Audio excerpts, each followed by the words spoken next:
على اليمين ايه. الله اكبر. ايه ما في شيء. طب انا على اليمين على اليمين على اليمين. Russia has reportedly recruited Syrians to fight in Ukraine. This is known based on information from the Pentagon. A senior U.S. defense official said it was unclear how many Syrians Russian President Vladimir Putin wanted to recruit, and so far there was no evidence Syrian fighters had arrived in Ukraine. We find it worth noting that Russia, believes he needs to rely on foreign fighters, he said. Russia's attempts to recruit Syrians were first reported by the Syrian news website Derezer 24, which said Russia was seeking volunteers to act as guards on 6-month contracts. Payments offered are between $200 and $300 per month. Syrian fighters were recruited by Russia because they were considered to have expertise in urban warfare, so that it would provide an advantage for the Russian side. The Wall Street Journal reports that several Syrian mercenaries are already in Russia and preparing to enter combat in Ukraine. Russia has also deployed Chechen troops in Ukraine.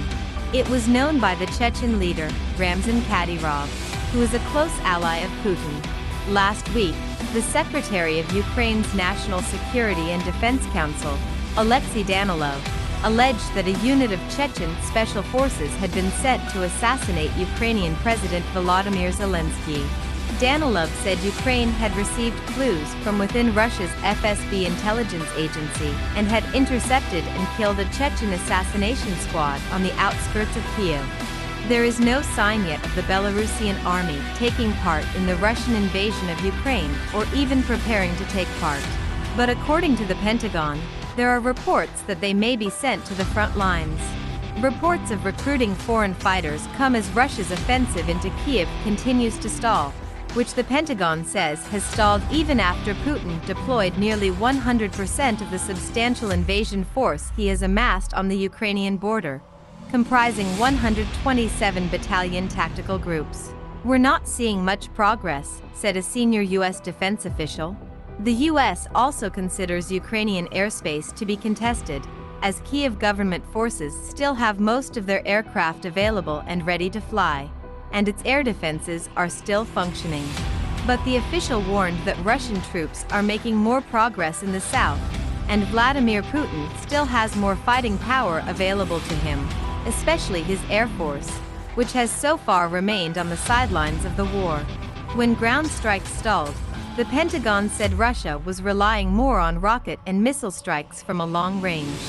As a result, more civilian areas were affected, but the Pentagon has not been able to determine whether this was unintentional or intentional targeting, which would constitute a war crime.